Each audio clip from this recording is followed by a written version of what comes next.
You're listening to a Roddenberry podcast. This episode of Mission Log is sponsored by Collide.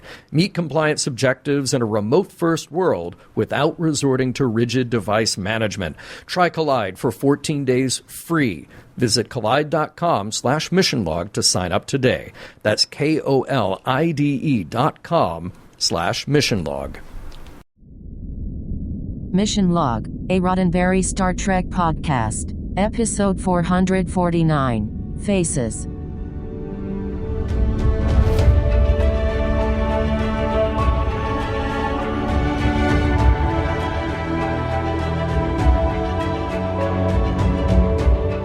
Welcome into another episode of Mission Log, a Roddenberry Star Trek podcast. I'm one half of your hosts, Norman Lau. And that makes me the other half, John Champion. I guess, well, together that makes us a full show? Well, on today's episode, Faces, the one where B'Elanna Torres comes face-to-face with B'Elanna Torres, there's also a guy with someone else's face. It's weird. We'll get there. All right. Okay. Well, I tell you what, I'll use the power of my genetic engineering for trivia in a moment. But first, Norman, if you would use the power of your genetic engineering to tell everybody how to get in touch with us. Mission Log is a conversation about Star Trek. Drop us a line at missionlog@roddenberry.com and join us on Twitter and Facebook at MissionLogPod. While you're at it, leave us a review and a rating at Apple Podcasts or your favorite podcast platform. And please remember, your comments could be used on Mission Log or Engage on the Roddenberry YouTube channel. And now, here is John Champion with this week's trivia. All right, Faces, we have a story by Jonathan Glassner and Ken Biller. These are new names for us here, but Ken Biller's is one that you should get to know. While he had racked up credits with Beverly Hills 90210 and The X-Files and other popular shows, he started early in Voyager's first season as executive story editor. This is his first on-screen writing credit with the franchise, but suffice to say that he's around and there is a lot of him in Voyager's stories. Now, the pitch for the episode was actually Jonathan's, and he gave it to the producers before Ken came on board. That pitch really just centered on the premise that B'Elanna gets split into her Klingon and human halves. Oh, and it may not surprise you to hear that Jonathan Glassner has some very creepy writing credits in his history, shows like Alfred Hitchcock Presents, the 80s version, that is, and Freddy's Nightmares. And, Norman, I believe that you're a fan of his for another reason, too. Yeah, I just wanted to jump in here for a second. So, with the tone of this, you would think that this would be a Brandon Braga written episode. But it's not. Very much so, right? Yeah. But I also wanted to jump in because as a huge Stargate SG-1 fan, this is the only credit, unfortunately or fortunately, depending on whether or not he would have gone to develop Stargate after this. This is one of the only credit for Jonathan's, and he's best known for Stargate SG-1, and then also well known for the 1990s version of The Outer Limits. There you go. Perfect. So he gets that half-story credit with Ken Biller, and then the teleplay credit entirely goes to Ken Biller. And that makes sense because the initial premise was one that, honestly, the production staff weren't really thrilled about. But Ken saw the potential, and it was his development with the others that brought in the Vidiian storyline. Incidentally, he worked on the script after finishing his script for a season 2 episode of the series.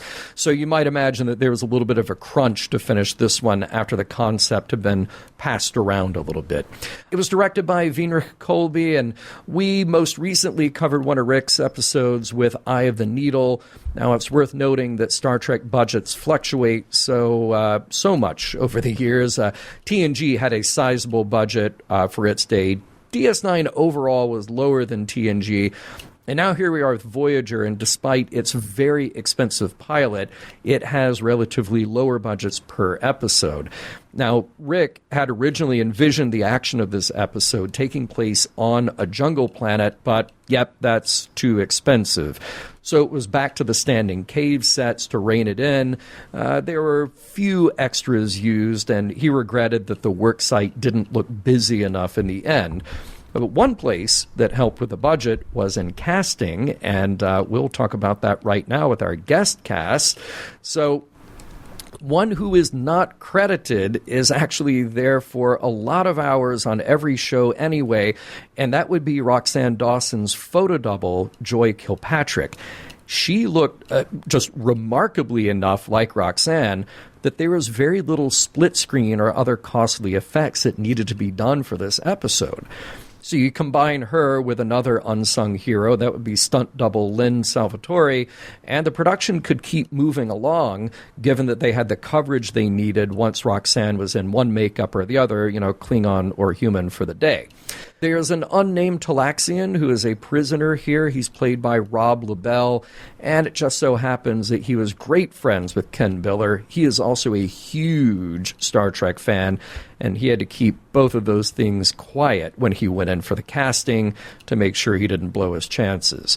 Well, he was well-liked enough that Rob got to come back for 2 more Trek appearances. We'll get to those both in Voyager. In addition, he's an actor who works a lot on series and in features. You may have remembered him as Wally in Watchmen, and he shows up on The Man in the High Castle and the 4400 and the current iteration of Lost in Space, and just so much more. We also have Brian Markinson returning in this episode as Pete Durst. You remember him, right? We just met Brian and the character that he plays in the last episode, Cathexis. So that must mean that they like him enough that they'll just keep bringing him back many, many more times.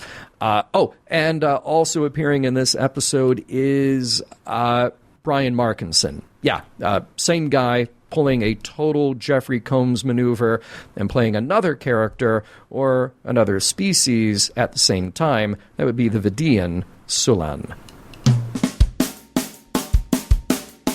Another day, another away team left on another unknown planet. I'm sure that'll turn out fine, just like always.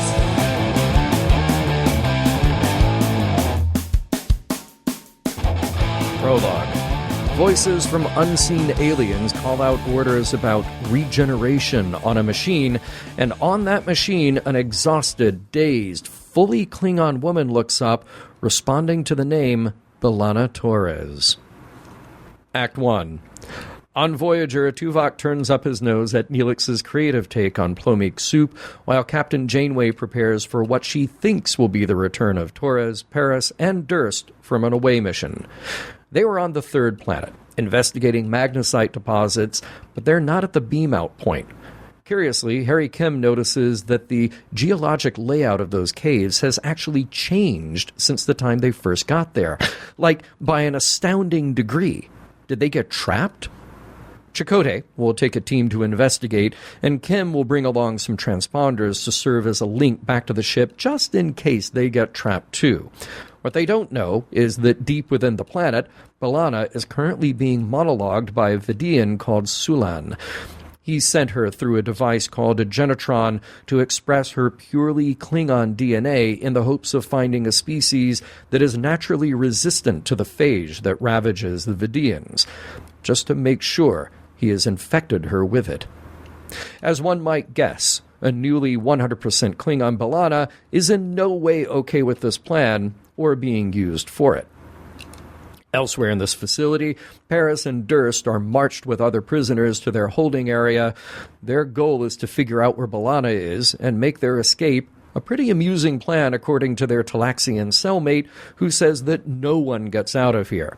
If they lost track of B'Elanna, it means her organs have probably been harvested. Anyone else who is strong enough sticks around to do labor, like digging tunnels. When the 3 from Voyager beam in, they successfully set up the transponders, but they don't find their crewmates. What they do find is a broken tricorder and traces of at least 2 more humanoids than should have been there.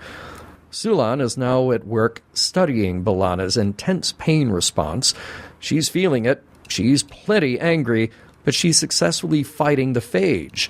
Sulan announces that he'll use this breakthrough to somehow integrate part of the Klingon DNA code into their own and fight the phage that way. True to form, B'Elanna says that a Klingon would rather die on the battlefield than be lauded as the supposed hero who saved the Vidiians with her genes. Still, Sulan is fascinated by Klingons, and by B'Elanna in particular. Still not faring well are the folks in that detention cell, but Tom Paris has a visitor. It's B'Elanna, but this B'Elanna is human and distinctly lacking in those telltale Klingon ridges. Act 2. So, hi, and who are you? She's the version of B'Elanna that has gone through the Genetron and had all the Klingon DNA extracted, so she's 100% human. And she's having a bit of trouble coping with this as it brings back the very difficult memories of being one of the only Klingons in a Federation colony and her shame about being different. Checking on the away team, they've made a breakthrough by discovering that the cave they're in is still changing its configuration. It's not tectonic. It's a construct, a force field designed to throw them off, and it just so happens to be one of Vidiian design. Phaser fire doesn't cut through, and as soon as some lurking Vidiians show up, these three beam back to the safety of Voyager. Klingon B'Elanna is still restrained and still being studied by Sulan. She's working a new angle, though, that she's enjoying this feeling of being Klingon, and by the way, did he know that Klingons are known throughout her quadrant for their sexual prowess? Sulan is intrigued. He reaches out, then retracts his hand. He knows what the Vidiians have become, and he hopes that if he's successful, that he won't disgust her in the way that he does now. Act 3. The Vidiian guards show up in the holding area to take Durst to see the prefect, something about contacting his ship, but Paris jumps in saying that he's the senior officer here. Nonetheless, the guard pushes him away and takes Durst instead, leaving Paris to comfort a visibly shaken, terrified B'Elanna. Back on Voyager, the only concern is to get their people out of Vidiian hands as soon as possible before reinforcements show up. That means finding a way to breach the phaser-resistant force field. Klingon B'Elanna is still restrained to an examination table. Then Sulan comes in with a surprise. Remember our old friend Durst, who was taken to see the prefect? Yeah, that was a total lie. His organs were harvested to save some more Vidiians, but Sulan saved the best part for himself.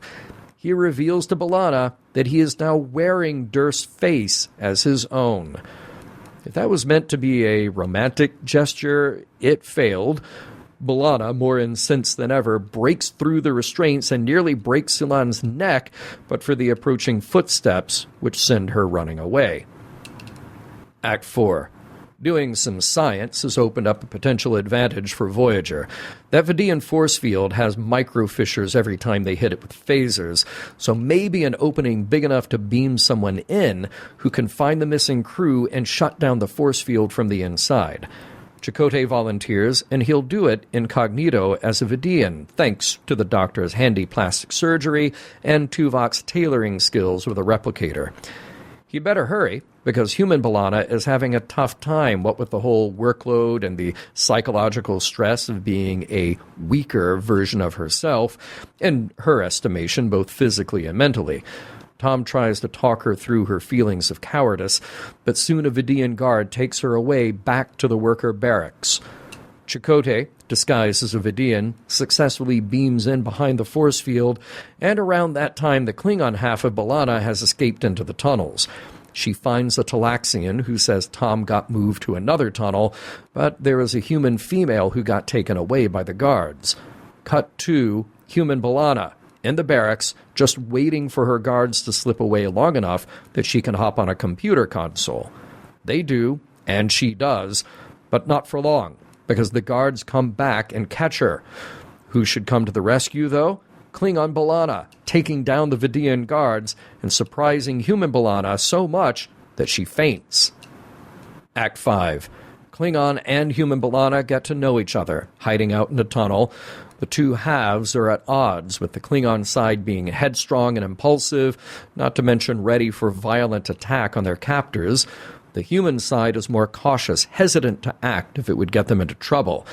But human B'Elanna made a little headway at the computer, finding a possible way to shut down the Vidiian force field. They could all escape if they worked together. Chakotay makes his way in to find Tom, and he has to think quickly to bypass a Vidiian superior, so he makes up a story about taking this prisoner to organ processing. Back in the lab where she was being held, Klingon B'Elanna has taken her human half to a computer console to see if she can shut down the force field. That's all well and good until the alarms start blaring. While B'Elanna keeps working on the computer, B'Elanna fights off a Vidiian. Sulan then enters with his weapon drawn until Chakotay and Tom make their way in to tip the odds in their favor. Durst drops his weapon. B'Elanna succeeds in lowering the force field, but Sulan pulls a weapon he was hiding behind his back. He aims at human B'Elanna, but Klingon B'Elanna throws herself in harm's way as he fires. Sulan is horrified by what he's done, but Voyager beams the crew out before he can act. On board, Klingon B'Elanna can't be saved. But now human B'Elanna faces a conundrum. For once in her life, she feels at peace, but she's incomplete. She needs to be reincorporated with her Klingon side, which is just what the Doctor will do after some genetic wizardry. If he didn't, this purely human B'Elanna would die. In tears, B'Elanna realizes that in order to live, she has to again become one with the conflicted, painful part of herself. The end. A fantastic recap there, John. And I'm really glad that you were able to endure one of the longest cold openings in the history of Voyager. I watched that twice. I watched it once, and I just kind of forgot. Then I went back, and when I was writing the recap, I was like, wait, was it really that short? It really was that short. Just that really reveal, which honestly is so slick and smooth in film time. It takes longer to write it than it does just to see it. You know? Yeah. But good. Not the shortest in Star Trek history, not even the shortest in Voyager history, but very short. Definitely. Yeah. And look, I need to just come right out and say something that amuses me so much. Of all the technobabble that we need to accept when it comes to Star Trek, you just got to accept it, people. It's fine. I will probably never get past how funny I think the Genetron sounds. Like, I would have made that up as a joke prop to have in a story. If they hadn't called it that, then I would have made that up as a joke. Like, what do we call the genetic manipulation machine? How about the Genetron 2000? Because it's better than the Genetron 1000. So get the new Genetron, not the old one. The next gen Genetron, is that what you're saying? Next gen Genetron. Yes. It slices, it dices. So makes mounds and mounds of julienne fries. The Avery system. So is this where the Prophet Sisko ended up after disappearing from Deep Space Nine far into the Delta Quadrant into the Avery system? See, that's just a little selfish, but yeah, why not? Also, why not? How do you know what system you're in if you've never been in the Delta Quadrant before? Ooh, that's so. I guess they just got to call it that. They just we're now in. We're going to call this the Avery system. Okay, so they're doing it like alphabetically. So the next system would be the the Bashir system. But yeah, right. There you go for B. Well, I mean, look, they were going to name an anomaly after Harry Kim, but then that got retracted. So yeah. Yeah, that's funny. They can just name anything they want. But here's the thing. They do make contact with people. They do get some names like these species they encounter, like the Vidiians, which, again, makes me question, why are they doing all these surveys broken up, sending away people for like a long period of time? Oh, I guess it's time to go back and get them. Like, no, you're in the Delta Quadrant. Your job is to get home. So just beam people down. How about with some transponders and then beam them out? Isn't it weird? Like, sometimes you have these weird back-to-back kind of clusters of episodes. Before it was hologram or holodeck clusters, and now it's why are you sending people on missions that put them in danger because they're so far away from the ship clusters? Right. Just keep going. Like, if you had to drive cross country and you had to do that in a certain amount of time, or you just, you didn't want to take it too long, you didn't want it to take 7 years, you're not going to stop and investigate every abandoned Stuckey's on the way. Maybe one or two, maybe a Howard Johnson's, but not every single one, especially if it looks like you might get killed in there. Plus one for Stuckies. You don't do it. Fun bit with Neelix and Tuvok. I did like, now the plumik soup here looks like tomato soup, and it's an interesting take on whether creative license is really wanted or needed in interpreting a dish. So could have been a fun, longer conversation there. Logic dictates if you change the recipe, you change the home-cooked comfort aspect of the food. That's why you have sauces and spices on the side. Yeah, there you go. There you go, sauce on the side. Now, this may come up again later, but B'Elanna's Klingon take, her voice.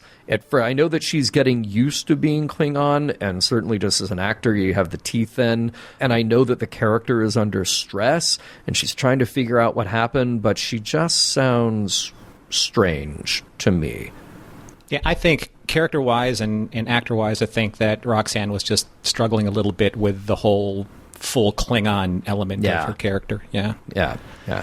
The Vidiian makeup, especially Salon's, before he goes full Hannibal Lecter, it's really, really good. I mean, it's really, really well done. The surgery bay is well done, even though, like, his scanner at the beginning is like, come on, folks, we're no fools. That was a dental X-ray scanner, right? I mean, it has they had the hydraulic arm boom and everything. It totally did, yeah. Weird thing, though.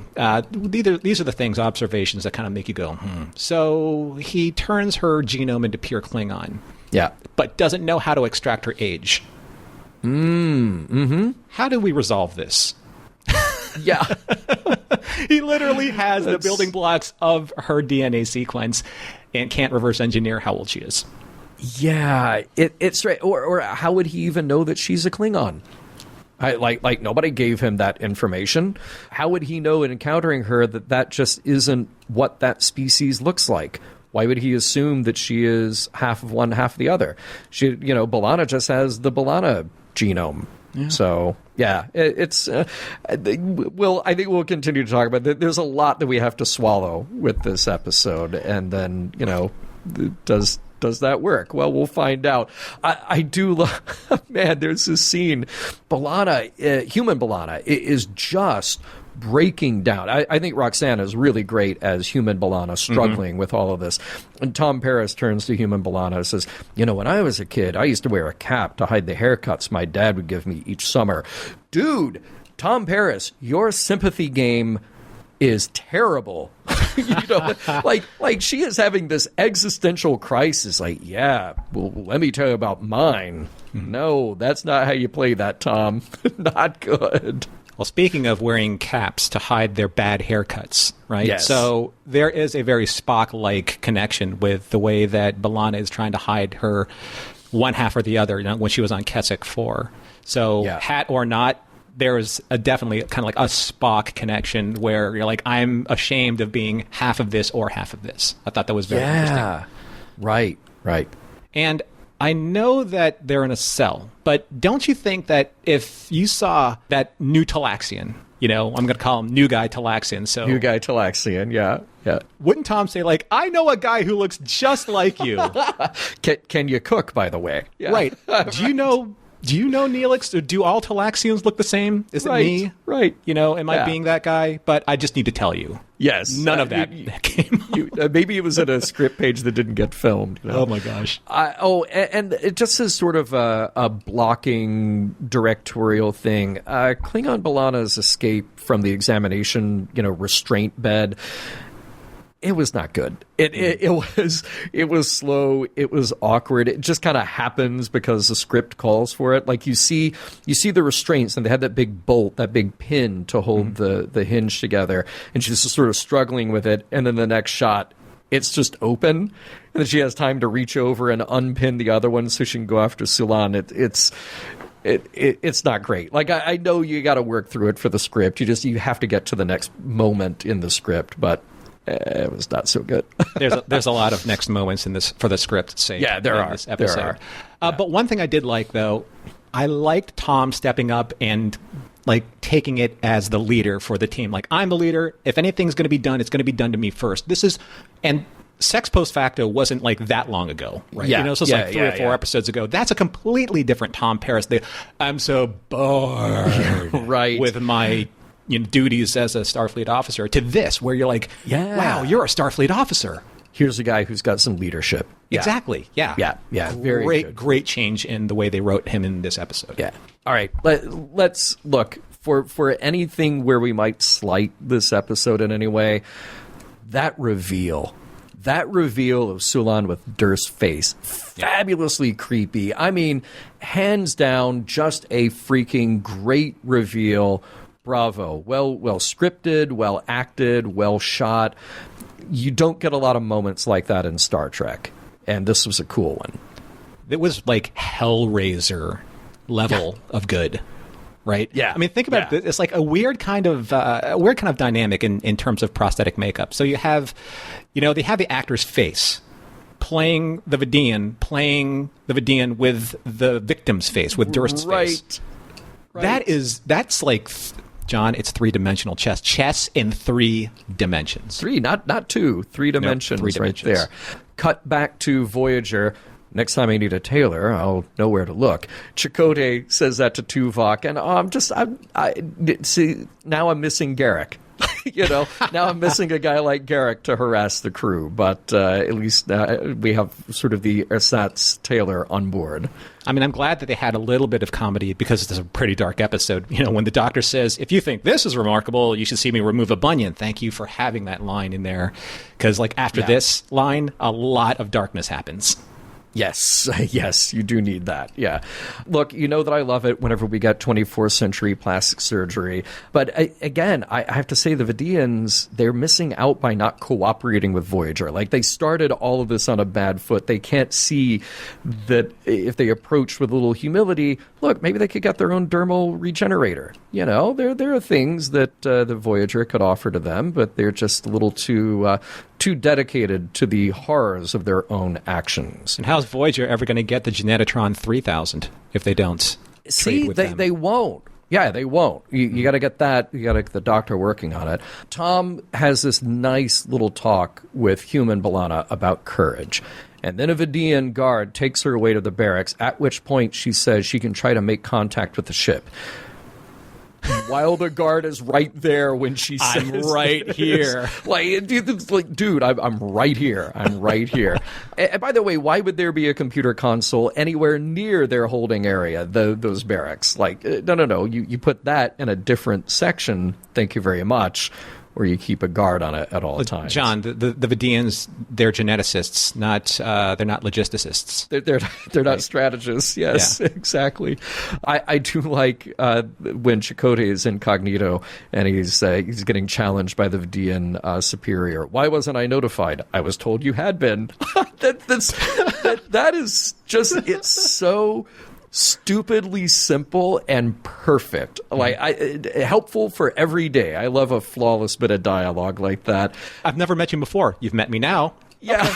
Sure. Right. Right. Why not? Sure. Moving on. Yeah, it's so good. But meanwhile, I hate dialogue like this. Is a scene where human B'Elanna just says out loud, I have to bypass the security code so I can access the force field grid. Just announcing to everybody what you're doing. That's you didn't need that in the script, fellas. Could have saved a couple of seconds. Is it just me, or do you want to tell Salon to wipe that face off his face too?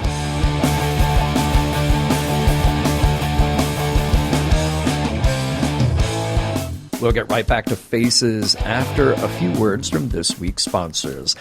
Collide sends employees important, timely, and relevant security recommendations for their Linux, Mac, and Windows devices right inside Slack. Right inside Slack. You're using Slack. You get your recommendations right there. Collide is perfect for organizations that care deeply about compliance and security, but don't want to get there by locking down devices to the point that they become completely unusable for their employees.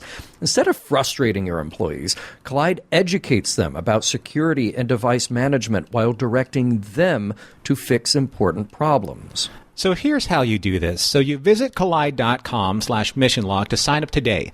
That's KOLIDE.com/missionlog. Enter your email when prompted to receive your free Collide gift bundle after trial activation. At Collide, We know end users are IT admins' most significant untapped resources and key to solving the most challenging to fix security issues, including instructing developers to set passphrases on unencrypted SSH keys, finding plain text two-factor backup codes, and teaching end users how to store them securely, and convincing employees to install evil browser extensions. Evil, like evil and evil browser extensions that may sell their browser history. Now, those are just some of the many use cases not solved by locking down devices. You can try Collide with all its features on an unlimited number of devices for free for 14 days, no credit card required. Try it out at collide.com/missionlog. That's KOLIDE.com/missionlog. Okay, John, so we're going to jump right into the observations because as an episode, there are so many interesting things that are happening with one specific character, and that is B'Elanna Torres.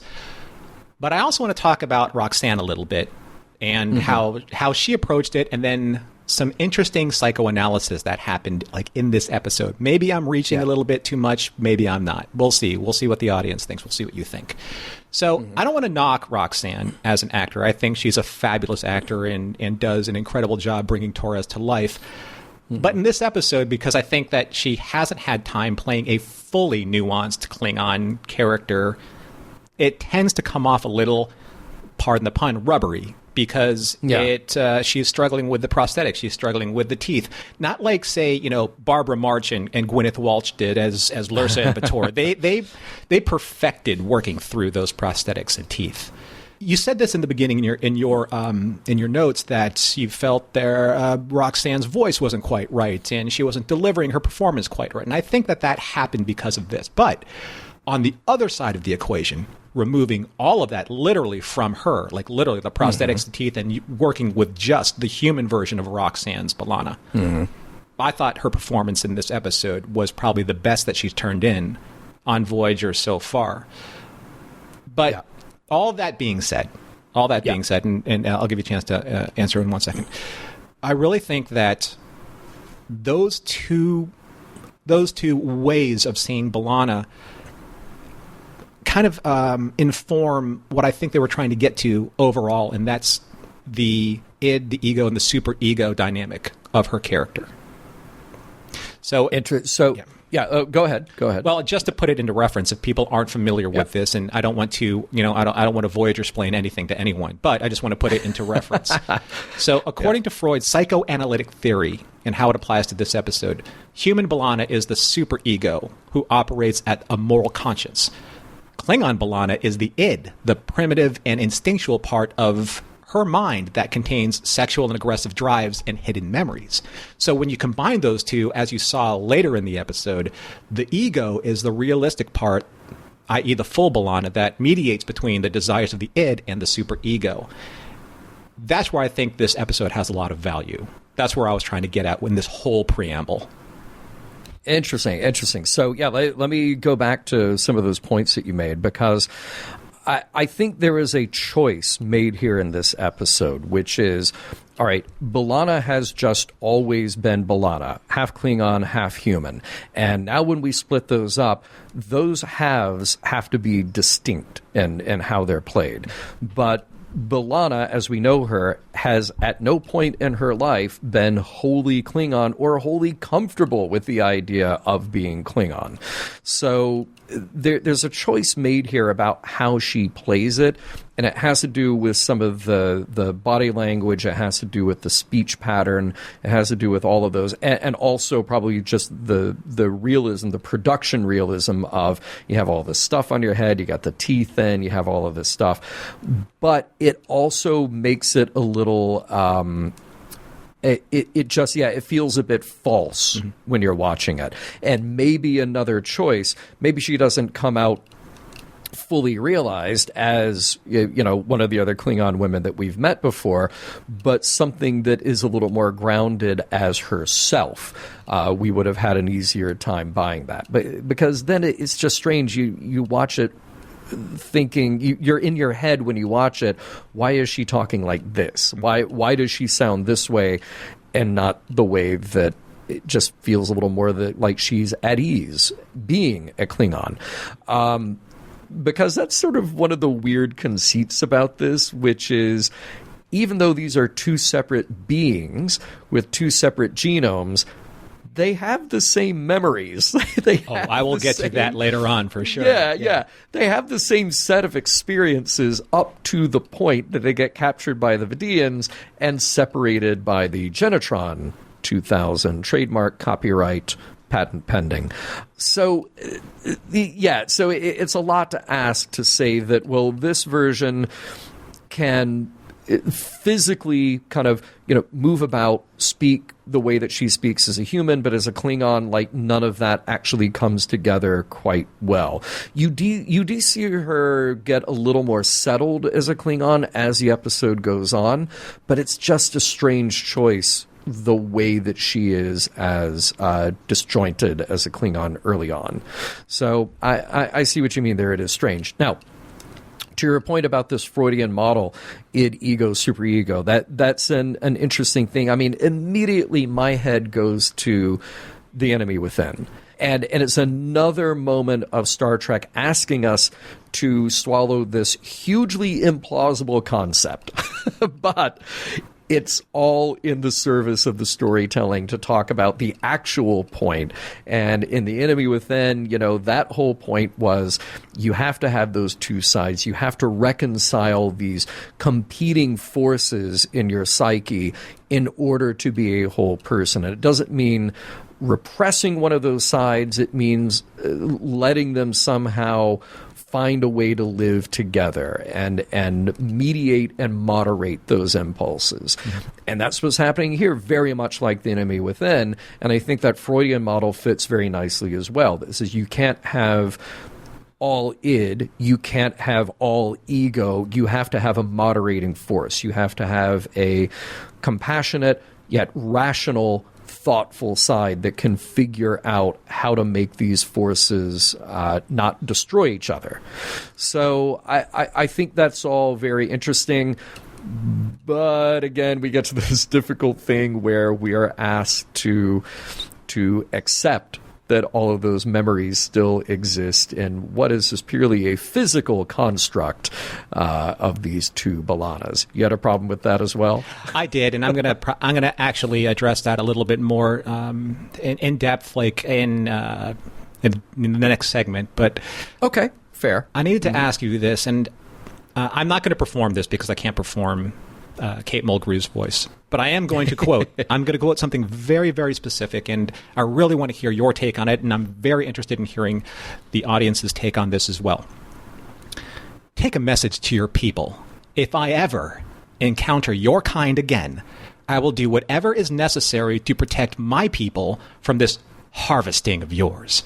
Any aggressive actions against this ship or its crew will be met by the deadliest force. Is that clear? So I ask you, John, I ask you this. Yes. Do we remember this amazing speech from Janeway from the end of Phage? Well, apparently the writers and producers of Voyager didn't. Because none of that happened, right? Yeah. I am going to second you there.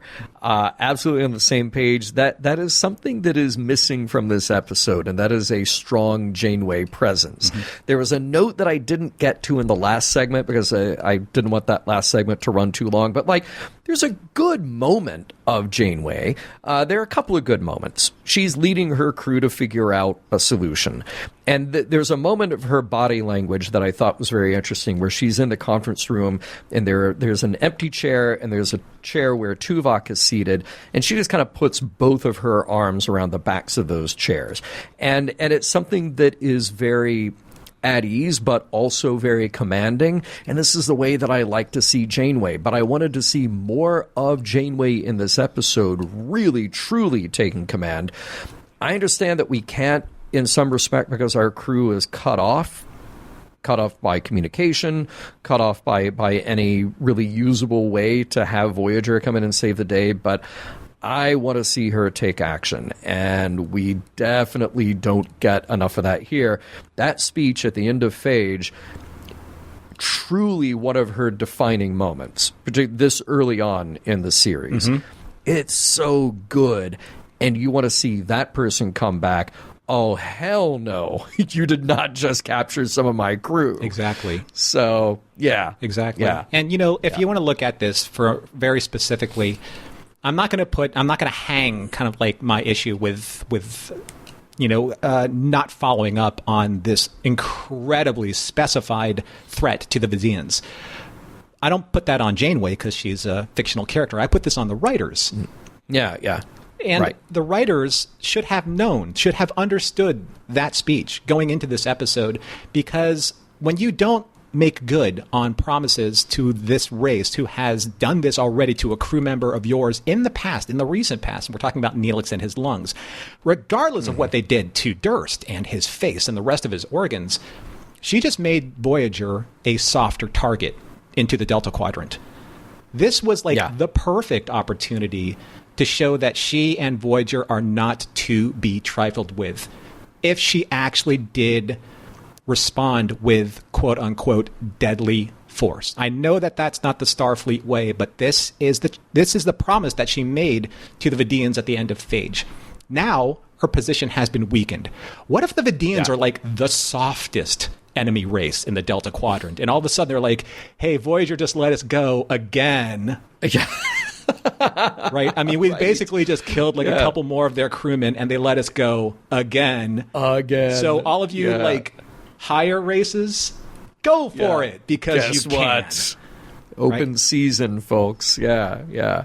I'm going to talk a little bit about the, B'Elanna's arc, and particularly human B'Elanna's arc in this. And, it was such a nice scene with Tom basically, giving her some pretty obvious advice, but it bears repeating. Courage doesn't mean that you don't have fear. It means that you've learned to overcome it. It's good advice. It doesn't mean that it's something that she can just sort of absorb and then that changes everything, but she learns it by doing it, which is nice to see. And she does have these moments of courage, I think, given the right circumstance and the right encouragement by him, but also by Klingon B'Elanna. Klingon B'Elanna, I think, actually takes the hint, takes the suggestion that they do have to work together, and that then empowers human B'Elanna a bit. But then we get to the very end. We get to the very end with human B'Elanna crying. And I think beautifully acted. She's touching her smooth forehead and seemingly just dreading going back to who she was. And it's a short scene that I think could bear all kinds of analysis, because you have to wonder what all is going on inside of her that has gotten her to this point. There is the physical stress aspect of what she has gone through and what she will go through. There is the mental stress aspect of sort of reintroducing all of the past experiences. And I think one of these past experiences that's so profound here is shame. And you mentioned Spock earlier. Spock, who we know was shamed and bullied and abused by his peers as a child because of just who he is, being half human, half Vulcan. And now we have B'Elanna filling that role, half human, half Klingon, which, of course, politically, socially is going to be even more difficult for somebody growing up at the time that she grew up. I was really moved by that. I was really moved by the idea that this has been such a burden for her that she clearly hasn't settled into comfort with who she is, which is tragic anyway, but then doubly tragic that she is forced to go back to that. Not by an outside hand. I mean, the Doctor is doing what he has to do to save her life. That is a contrivance of the show to say, no, you have to live this way. But that it then causes so much stress and pain and anguish for her. Mm-hmm. I asked myself, what if it was the Klingon half that survived? Would she have accepted a procedure to make her half human? Or would she have said, no, I'd rather die Klingon. This is who I am. then have some artificial means mold me back into something else. Right. What is the artificial construct at that point? Is it the half human, half Klingon, or is it the one who just survived because they happen to survive? Well, there has to be something in both of their natures to need the other half in order to survive. You have to have some type of, I'm not even sure if it can be described in terms of that pull, that need, that desire, or that biological response to say, you know what? And I know the Klingon half would probably fight that urge probably a little bit stronger, but even that Klingon half that pull would be so deep biologically that they would have to say, I can't do it. I can't be this person without the other half of me. I can't be whole without, and I'm missing something so important, so profound, so powerful that I have to have that. Even though I know it's going to make me weaker in some way, that makes me whole in more ways than the weakness.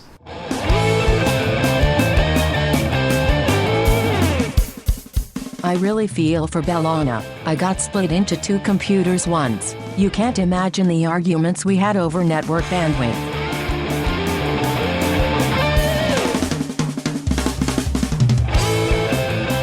Here we are, John, at the end of the episode, and it's our job to see if we can regenetically sequence our thoughts and our notes with the Genetatron 2000.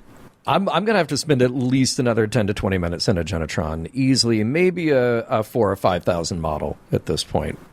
Just to bring up our energy back, would it be the Genetron or maybe the newer model, the Regenetron? Oh, definitely a Regenetron at this point. Okay. Oh, yeah. Yeah. It takes a lot out of you doing mission log. It does. And, we were looking at the morals, meanings, and messages, obviously, towards the end of this episode, but we're going to start off with, does this episode hold up? Does it withstand the test of time?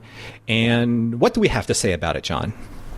Well, okay. I mean, first of all, I think you have to acknowledge the references, the commonality this episode has with other stories. I mentioned The Enemy Within, great Star Trek episode. Again, it asks you to buy a kind of a crazy premise, but then you have to go with it with the idea that there is something of substance there to really think about, really talk about after the fact.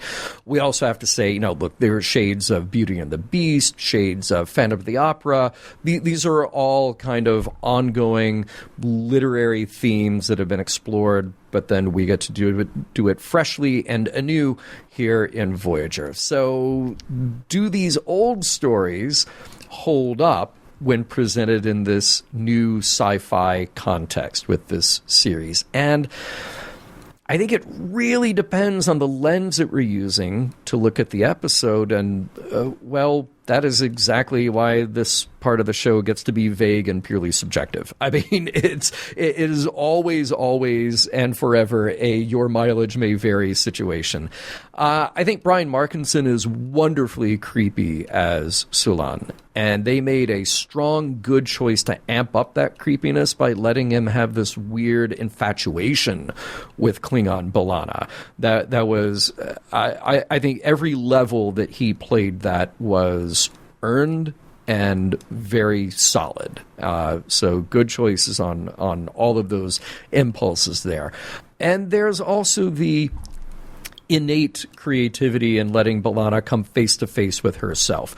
Again, science fiction, there is no Genetron, there are no Klingons in real life. I know, I'm sorry to say it. Okay, shattered. But what we have is a great metaphor for looking at aspects of our personalities and seeing how they work together, or in some cases fight each other to uncomfortable extremes. That's what sci-fi in general and what Star Trek in particular are good at.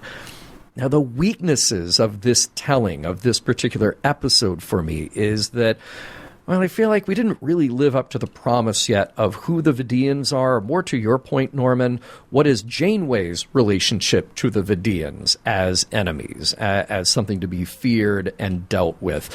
Are they just mustache-twirling villains now, or are we getting the best out of that matchup that we should be getting.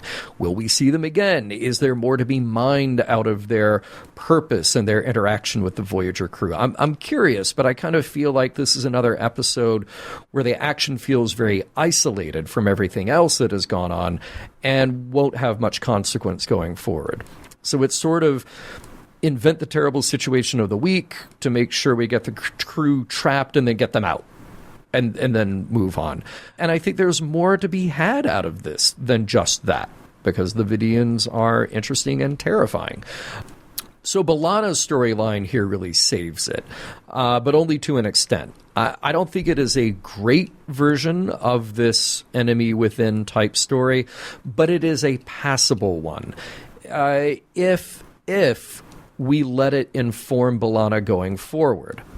And that's what remains to be seen, because now we've revealed way greater depths about B'Elanna and this kind of self-hatred that she has. How much more will we get out of that, and how far will her arc take her in dealing with it? So I would say that this passes only because of what we get out of her. Mm-hmm. And hey, look, for the creepy factor is great. But I think there's more to have been done with that story. So what have you got, Norman? I mean, I don't really have a lot more to add, because I'm really on board with all the points that you're saying here. It's almost an unremarkable episode if it's not for her performance, Roxanne's performance, and for some of the powerful messages that are difficult to mine but are definitely there. And I think that the darkness in the Delta Quadrant is definitely there. There is a sense of threat that they really should be running from faster instead of sending out these shuttle missions, like you said. There is a definite threat with the Vidiians, but just like the great adage or the great the way that they describe heroes and villains, in narrative fiction, your heroes are only as good as your villains. If your villains are toothless, your heroes don't really have a lot of purpose or meaning. You have to push your heroes through the machinations of how powerful your villains are and the sway that they have over the environments that they create. So if the Vidiians are, in fact, turning into these mustache-twirling villains, that's all they're ever going to be. They're just going to be paper tigers of a far more significant shadow that they can cast over the entirety of this series so far. And in Phage, that was handled way better, in my opinion, than it was handled here, because there was a resolution at the end of Janeway's steal. I am going to do this the next time I see you if these conditions are met. And they were met in this episode, and she did nothing about it. That's what takes Janeway down a peg in this episode. It takes her character down a peg. It takes her motivation down a peg. And I think that that's something that weighs heavily on whether or not I can recommend this episode. Now, what really works, again, the darkness aspect, I really like the whole Silence of the Lambs feel with Salon and Klingon B'Elanna. I thought that relationship was wonderfully perverted and dark, and became incredibly perverted and dark as soon as they got a hold of Durst's face.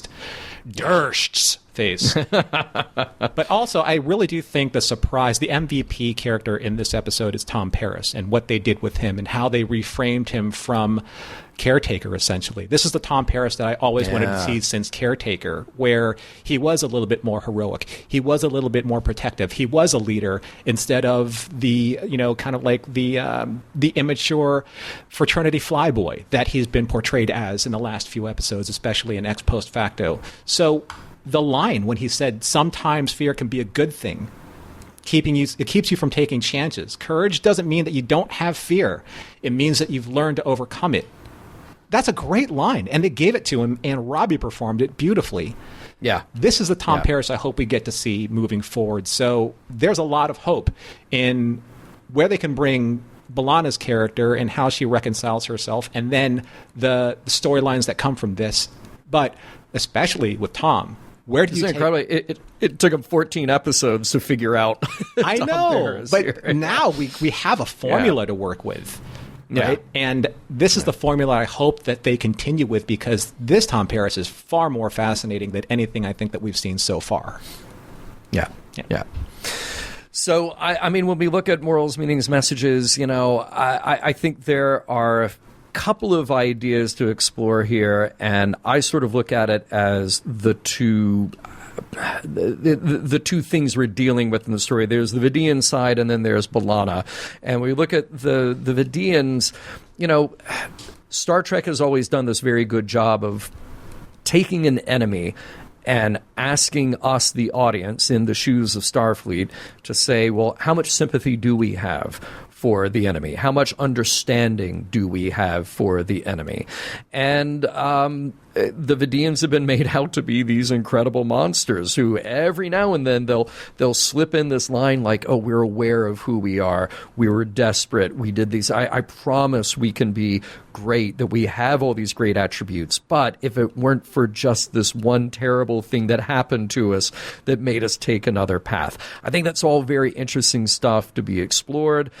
I don't know that we're necessarily getting that out of this episode because it really is more about the creepy personal attachment that Sulan has, which is fine because that played well here.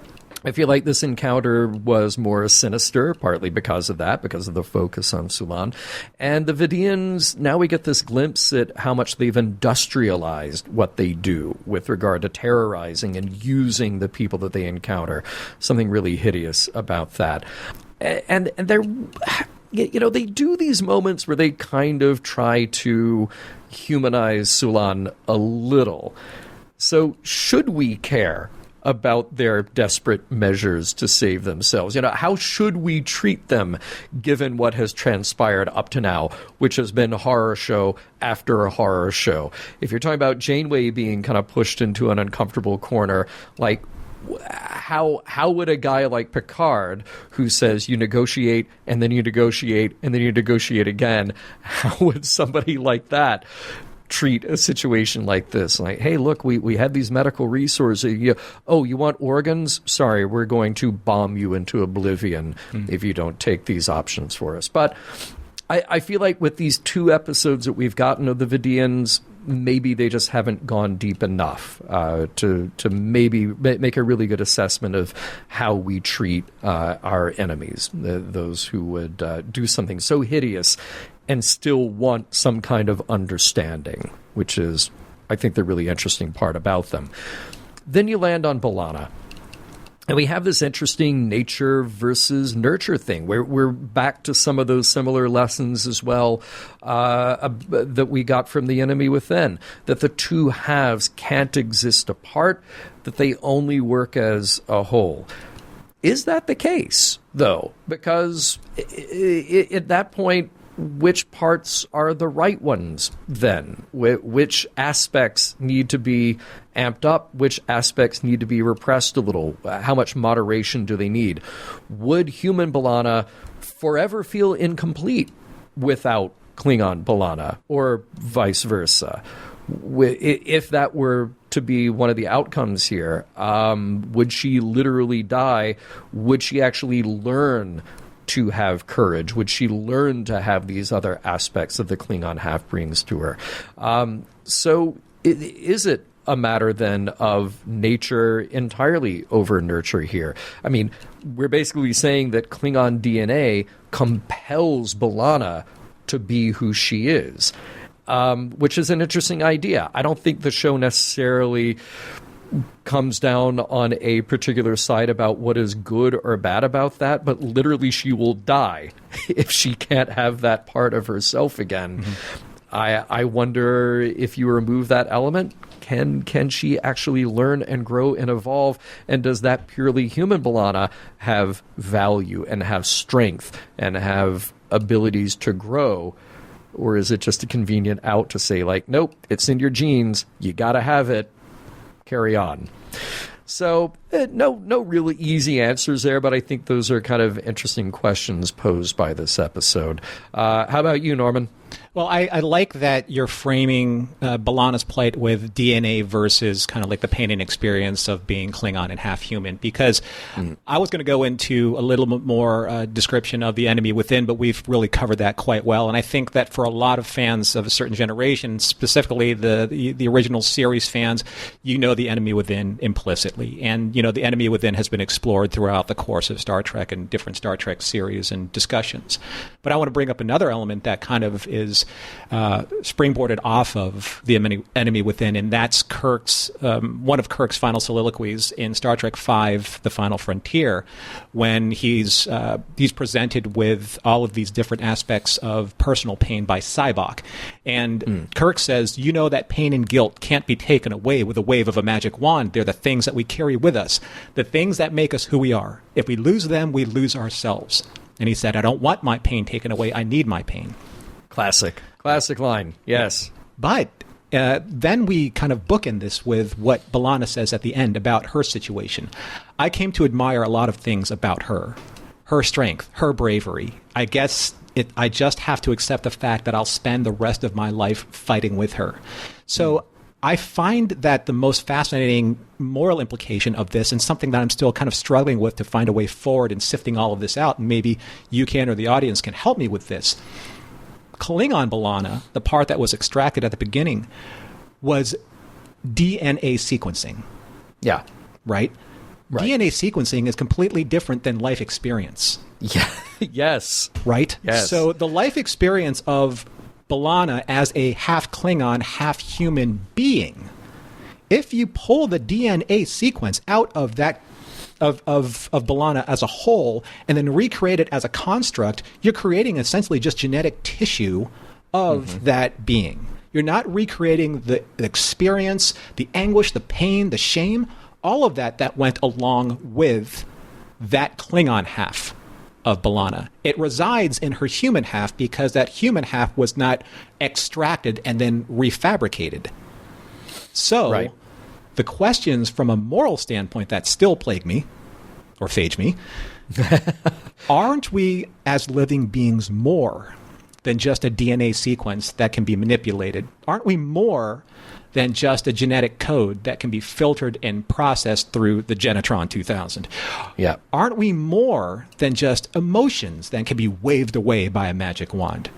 In the end, no matter how developed the science, no matter how advanced the technology, you can't genetically recreate the moments that created the complexity and nuanced experience of a lifetime. Yes. That's where I think this episode misses that mark entirely. Yeah, and there you are. So that is the huge sci-fi premise that you have to swallow. It was almost easier to swallow it when you can say it was a transporter accident because it just did this thing and it created two of them. Not that we need to go deeply into what the Genetron 2000 does or doesn't do, but you almost have to assume like, oh, okay, it creates a copy, like we're using genetic sequencing, but somehow we're also like transporting that person, that those neural patterns into that thing, because otherwise, like you said, you're just creating an empty DNA shell. And that's what's so strange about this, because then it's like, no, the memories, the experiences, the impulses belong to that DNA, which is just the meat. It's just the physical stuff, It's a very odd premise to try to wrap your head around. And I maybe this is one of those episodes where we say, okay, the sci-fi of it, you almost have to ignore, and you just have to say, look, it's B'Elanna's journey into her own very mixed, very self-defeating feelings about herself. And that's it. And they went this very long way to get there, but they did it in a dramatic way. And the sci-fi of it, we can't pick apart. Yeah, I wish in the end that there was just a little bit more time to try and address these questions at the end of this episode, because unfortunately, this is one of those occasions, one of those tropes in Star Trek where you have this great setup and you have this wonderful, this complex story with B'Elanna, and all of a sudden it gets kind of 90s Trek troped at the end and just said, okay, we have it wrapped up, let's move on to the next story. And that's what we'll do. Mission Log is produced by Roddenberry Entertainment. If you'd like to support us directly, you can do so at patreon.com/missionlog for early access to shows and the Mission Log Discord. Our website is missionlogpodcast.com, and for more Star Trek news and discussion, visit trekmovie.com. On the next Mission Log, Jetrel.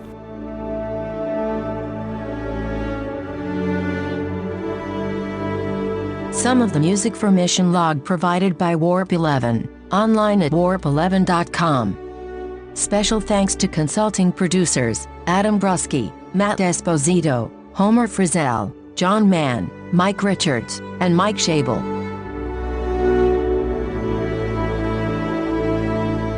If Voyager didn't go to all of these places, would we have had to see all of these faces?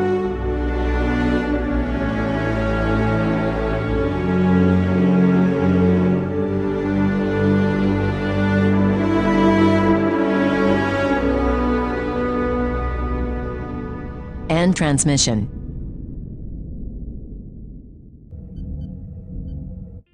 This is a Roddenberry podcast.